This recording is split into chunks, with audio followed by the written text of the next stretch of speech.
Royal challengers Bengaluru కెప్టెన్సీని Rohit శర్మకిస్తే బాగుంటుందని కొంతమంది విశ్లేషకులు అంటున్నారు. తాజాగా భారత మాజీ ఆటగాడు మహమ్మద్ కైఫ్ కూడా ఈ విషయాన్ని చెప్పాడు. Royal challengers Bengaluru franchise Rohit శర్మను సంప్రదించాలని చెప్పాడు. కెప్టెన్ గా ఒప్పందం చేసుకోవాలని సూచించాడు. హిట్ మ్యాన్ కు ఆర్సీబీ పగ్గాలు అప్పగించేందుకు ఇదే మంచి సమయమని చెప్పాడు.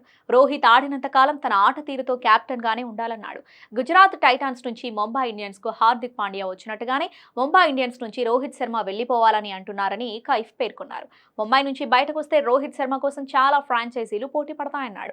మరో 2-3 ఏళ్ల వరకు కెప్టెన్ గానే రోహిత్ రాణించాలని చెప్పాడు. హిట్ మ్యాన్ ఓ ప్రత్యేకమైన కెప్టెన్. ముంబై ఇండియన్స్ కు ఏకంగా 5 సార్లు టైటిల్స్ అందించిన ఘనత రోహిత్ శర్మకు మాత్రమే ఉందన్నాడు. అభిమానులంతా ఐసీసీ టైటిల్ కోసం ఎదురు చూసినప్పుడు వరల్డ్ కప్ ను గెలిచాడన్నారు. అయితే రాయల్ ఛాలెంజర్స్ బెంగళూరు జట్టుకు రోహిత్ శర్మ అడ్వాంటేజ్ అవుతాడని చెప్పుకొచ్చారు. బ్రాండ్ వాల్యూ పరంగా టాప్ లిస్ట్ లో ఆర్సీబీ ఉంటుంది. రాయల్ ఛాలెంజర్స్ బెంగళూరు 2008 నుంచి ఒక్కసారి కూడా టైటిల్ గెలవలేకపోయింది. అందుకే ఇప్పుడు రోహిత్ ను తీసుకోవాలని కోరుతున్నారు కైఫ్.